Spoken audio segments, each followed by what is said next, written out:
Nouveau rendez-vous avec la Chambre d'agriculture du département des Hautes-Alpes pour montrer toute l'ampleur que prend la marque Hautes-Alpes Naturellement. Elle est née pour promouvoir les circuits courts autour de l'agroalimentaire et petit à petit elle s'élargit. Et depuis quelque temps nous parlons de son élargissement justement au bois, à notre fameux bois des Alpes dont le mélèze, le pinsambro. Et pour évoquer cela, nous sommes à la scierie Mostachetti à Embrun, à la Clapière, juste dessous le roc d'Embrun, avec Franck, le patron de cette scierie, où l'on en est à la 3e génération. C'est ça, c'est la 3e génération de scieurs. Nous avions commencé dans les années 1950 avec mon grand-père qui était bûcheron câbliste. Ensuite, en 1970, mon père a pris la suite en développant l'activité scierie. Et je suis la 3e génération à maintenir ce travail local avec essentiellement des essences de la région, d'où l'intérêt et d'où l'utilisation de Hautes-Alpes naturellement. Plus de 90% de nos approvisionnements se font autour de la scierie, essentiellement avec l'entreprise Gandelli en partenariat pour garantir une sécurité au niveau de nos clients. Nous essayons aussi, là le soleil arrive, c'est très bien, d'être dans une économie et une gestion durable, notamment au niveau de l'électricité. Nous avons investi en 2011 l'ensemble des toitures en panneaux photovoltaïques afin d'assurer la totalité de la consommation électrique de la scierie, ainsi qu'une centaine de maisons aux abords de la scierie. Donc nous avons une électricité verte et nous sommes très très heureux de pouvoir avoir la fierté d'avoir fait ça au bon moment, puisqu'on en parle de plus en plus. Au niveau de Hautes-Alpes naturellement, la volonté des clients se ressent de plus en plus sur les circuits courts et sur l'envie de travailler et d'avoir du bois local. C'est quelque chose qui me semble très important. Et en même temps, de nos jours, avec les pénuries que l'on ressent, notamment en termes de mélèze et de bois en général d'importation, la ressource locale est là, il faut la préserver et il faut surtout la valoriser. On va s'approcher un petit peu de la scierie pour voir un peu le travail de notre bois, le bois des Alpes. Alors tout en parlant, Franck, on va refaire le cheminement. Là, c'est le bois qui arrive. Quel bois? C'est le stockage du bois essentiellement de mélèze en billon, destiné à faire les bardeaux et à faire des chalets, des poutres et du débit sur liste en général. Des beaux morceaux. Donc ça, voilà, c'est des morceaux qui sont déjà billonnés. Ensuite, on va se diriger vers le parc agrumes, où les grumes arrivent en longueur de 12 à 16 mètres, avec des essences locales qui sont le sapin, l'épicéa et le mélèze. Donc avec le début de l'unité de production, c'est-à-dire la découpe, l'écorçage, et ensuite on va se diriger vers la scie de tête et effectuer le début du sciage avec la gestion des sous-produits dans un deuxième temps. On évoquait le bois des Alpes, c'est comme une labellisation, il y a eu des encouragements, des financements publics également pour développer ce bois des Alpes. Vous préférez presque la notion de Hautes-Alpes naturellement, cette marque, parce qu'elle situe mieux les choses et la promesse, j'allais dire, pour les clients, enfin les entreprises qui vont travailler et puis pour ceux qui construisent. C'est ça. En fait, l'appellation bois des Alpes garantit aux clients une traçabilité, un séchage et une provenance qui concerne tout l'arc alpin. Et en fait, l'arc alpin, ça va partir de la Haute-Savoie et ça va descendre jusqu'au 0,6. Donc, quand dans l'esprit des gens, on nous parle de bois des Alpes, en fait, on imagine que c'est du bois provenant des Hautes-Alpes, alors que pas du tout. On peut avoir dans les Hautes-Alpes un bois, un sapin scié en Haute-Savoie. Donc l'appellation Hautes-Alpes naturellement garantit de façon réelle et concrète aux clients que la provenance vient bien du 0,5 essentiellement. Donc pour nous qui voulons vraiment promouvoir les essences locales, il n'y a pas de discussion possible. Si c'est labellisé et on n'a pas de discussion. Après, si on veut faire effectivement du bois des Alpes, on peut faire du bois des Alpes avec la provenance des Hautes-Alpes, ce que nous pouvons garantir. Après, aux autres négoces et autres scieurs à pouvoir faire la même chose, quoi. Mais le label Hautes-Alpes naturellement garantit vraiment cela à 100%, puisque tous les approvisionnements doivent être au-delà de 90%. Et c'est certain que c'est un gage pour les clients. On ne peut pas se tromper, et si on veut vraiment faire travailler l'économie locale et utiliser du bois local, par ce biais-là, on n'a pas de surprise, on est garanti. Et on est surtout audité régulièrement, et donc c'est une preuve de qualité. C'est un plaisir de voir votre travail. Vous travaillez à combien là ? Nous sommes 3 à la scierie, et donc essentiellement au poste stratégique. On a privilégié toutes les tâches qui pouvaient être mécanisables. On l'a fait pour éviter des peines qui ne sont pas nécessaires, et en fait se concentrer véritablement sur le travail, la qualité, le suivi des commandes, et surtout en termes véritablement de qualité, parce que le bois massif nécessite d'énormes contrôles en permanence.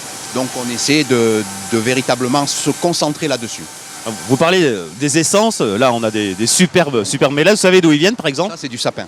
C'est du sapin, Le sapin vient de Morgon, donc la forêt qui est à quelques kilomètres, à une dizaine de kilomètres d'ici. On est vraiment dans le circuit Vraiment dans un circuit très très court. Les essences que vous préférez travailler, alors donc le mélèze c'est un peu le roi. C'est le roi, c'est l'essence principale parce qu'on ne la trouve pas ailleurs, ou très peu, ou pas du tout avec les mêmes résistances mécaniques. C'est des mélèzes de plaine, donc les accroissements ne sont pas les mêmes, la résistance n'est pas non plus la même. Donc on a par contre d'autres contraintes dues à l'altitude, et c'est la difficulté avec notre mélèze. Il faut véritablement se pencher dessus, être très prudent et ne pas faire n'importe quoi. Et ensuite les essences qui sont plus facilement sciables. Le sapin là ? Le sapin, l'épicéa, quelques pins sylvestres, un peu de pin cimbro pour du bardage. Voilà, c'est en gros les essences locales que l'on a. Alors l'un des sujets qui fait débat, là on voit ce sapin et ces superbes poutres qui sortent, c'est du bois massif. La tendance pour autant, paradoxalement, est au lamé collé. Quel est l'atout principal du bois massif ? En fait, le bois massif, on va dire qu'on est dans l'ADN des charpentes de montagne, des chalets, des maisons telles qu'elles étaient faites à l'ancienne. Ça a un cachet bien particulier. C'était recherché pendant de nombreuses années. De nos jours, il y a un petit peu les nouvelles générations. On est habitué à avoir du bois contre-collé ou lamellisé. Il y a des choses que l'on peut faire, d'autres que l'on ne peut pas faire. En fait, c'est véritablement pouvoir utiliser le bois tel qu'il devrait l'être, tel qu'il a toujours été. Le bois contre-collé devrait venir compenser ce que l'on ne peut pas faire en bois massif. Pour moi, c'est ça. Bien sûr, c'est mon activité principale de scier du bois massif. Je ne vais pas favoriser les entreprises qui vont faire du bois lamellisé ou du bois standardisé. Il en faut, mais dans les régions de montagne, on peut s'en passer. Et autant se concentrer, on sait faire certaines choses. Et quand véritablement on n'arrive pas à passer avec des grandes longueurs, on peut utiliser à ce moment-là du bois massif.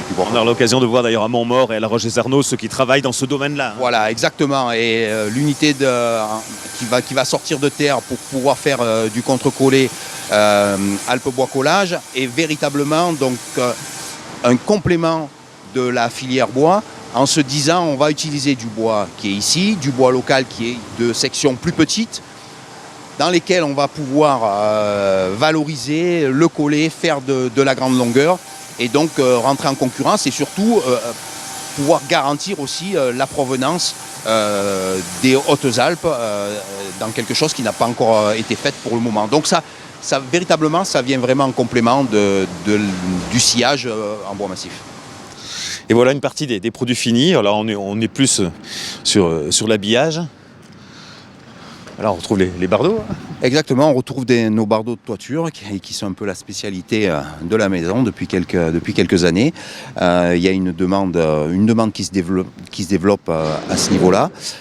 Ça fait partie de la deuxième transformation avec tout ce qui est bardage et planches d'habillage, planches de terrasse, que ce soit rainuré, pas rainuré, antidérapant ou pas. Enfin, on a plusieurs options qui sont visibles au bureau, et donc on va aller vers la machine. Une fois qu'on a procédé au sciage des planches, on procède au séchage, et ensuite après le séchage on va vers l'unité de transformation qui est une 4 phases qui nous permet de faire les différents produits. Est-ce que comme je viens de le faire par instinct, vous avez toujours plaisir à toucher le bois, à sentir le bois? Ouais. Toujours, c'est dans mon ADN, ça je crois que ça sera tout le temps. C'est depuis, je suis né dans la sciure et j'y suis bien. Donc ça pollue pas, c'est sain, vous voyez, on est j'ai la chance d'être dans un milieu où il y a le soleil, il y a beaucoup d'avantages, je suis très heureux. Avec cette histoire familiale qui rejoint beaucoup, ou principalement on va dire, des familles d'origine italienne qui sont installées ici, puis de fil en aiguille, et entre autres grâce ou à l'occasion de la construction du barrage de Serponçon, il y a eu le développement de la filière, souvent porté par les Italiens. C'est ça, l'essor principal au niveau de l'exploitation forestière. Les Italiens, les personnes d'origine italienne. Exactement, donc, notamment mon grand-père. La création du barrage avec le déboisement a permis véritablement d'avoir, on tournait 7 jours sur 7, 24 heures sur 24, il y avait une centaine de personnes qui étaient embauchées parce que il n'y avait pas de mécanisation à l'époque, tout se faisait à bras. Et c'est vrai qu'il fallait le faire. Donc ça a permis de développer énormément la partie sciage. Puisque après avoir abattu les arbres, mon grand-père s'est dit pourquoi on ne les scierait pas. On a eu cette possibilité-là. Et donc il a commencé à monter une petite scie. Je vous encourage à aller voir notre site internet qui est très bien fait sur l'historique de la scierie. On a les dates, vous avez des photos, vous visualiserez un peu mieux ce que je suis en train de vous dire, ça vous parlera. Et ça me tenait véritablement à cœur que l'histoire de famille soit à la portée de tout le monde, parce que finalement très peu de gens connaissent cette histoire, alors que là, par le biais d'Internet, on a accès, n'importe qui peut y aller, et j'en suis fier, j'en suis très très fier. D'autant plus qu'il y a eu de la sueur, parce que là, vous faites beaucoup d'efforts pour que ce soit automatisé, que les tâches lourdes, les tâches très physiques soient allégées le plus possible, mais quelques décennies en arrière, il fallait être costaud. Quelques années en arrière, ils vivaient moins longtemps, c'est sûr, mais il y avait des tâches qui étaient... on n'avait pas de mécanisation, donc il fallait le faire à la main, à la hache, au picon, au tournevis. C'est effectivement, ça s'est tout perdu. Alors c'est bien d'un certain côté. Et maintenant, on est véritablement confronté à se dire tout ce que l'on va manutentionner, tout ce que l'on va faire, il faut que ce soit valorisé. Toutes les tâches qui sont un peu ingrates et pénibles, nous les avons mécanisées. C'est pour ça qu'effectivement, nous sommes que 3 pour le moment. Et avec le développement des machines un petit peu à commande numérique et des machines un petit peu automatisées, on va rechercher des opérateurs. Et donc là, pour le coup, on est dans les nouvelles générations elles sont nées avec ça, et tout ce qui est Internet, d'une manière générale, l'informatique, ça leur pose pas de problème. Et nous, c'est un peu plus compliqué. Donc finalement, ces gens-là, on en aura besoin aussi. C'est vraiment un plaisir de découvrir votre métier, votre passion. On rejoint Jean-Michel Rennes, qui est de responsable de ce sujet à la Chambre d'agriculture du département des Hautes-Alpes. Quand on l'écoute, on se dit, c'est incroyable, c'est une passion, quoi. C'est vraiment... Vous avez l'impression de travailler ? Un petit peu quand même de temps en temps, mais c'est vrai que je prends quand même beaucoup de plaisir à être dans cet univers-là, et je me verrai pas faire autre chose en fait. Donc ça tombe bien. Jean-Michel, voilà. Franck a beaucoup insisté sur tout l'intérêt que présente cette promesse de circuit court, promesse du bois des Hautes-Alpes. Voilà. C'est le travail que vous faites au niveau de la Chambre, avec quelques précisions à apporter par rapport à la démarche. Alors, les précisions, les cahiers des charges de Hautes-Alpes naturellement ont été travaillés avec les professionnels de la filière bois, tous les professionnels, et ces cahiers des charges s'appliquent au bois construction, donc pour la scierie, mais également à tout autre produit, donc du bois de chauffage et puis des produits finis. Donc en fait, une charpente peut être Hautes-Alpes naturellement, mais un particulier qui voudrait venir chercher du bois pour fabriquer n'importe quoi peut aujourd'hui avoir des planches et des produits Hautes-Alpes naturellement. Voilà. On voit même des jeunes ou des couples, j'en pense à un pellotier qui se lance dans les jouets ou dans les jeux de société en bois. Alors effectivement, le cahier des charges de Hautes-Alpes naturellement le prévoit. On peut aujourd'hui, tout professionnel de la filière peut intégrer cette marque à la demande. Hein. L'objectif de la Chambre d'agriculture pour les filières et le développement des filières locales est toujours le même, que ce soit pour les produits agroalimentaires ou pour les produits issus de nos forêts. Reste un sujet, Franck, c'est celui de la production propre, hein, c'est-à-dire de l'exploitation des forêts. L'intérêt sur le bois est largement revenu. Vous avez expliqué combien c'était évidemment important et dans la tradition et dans la droite lignée de l'histoire de notre territoire.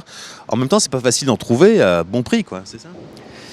Ben, on est confronté à une forte concurrence due à la pénurie des mélèzes d'importation, notamment de la Russie.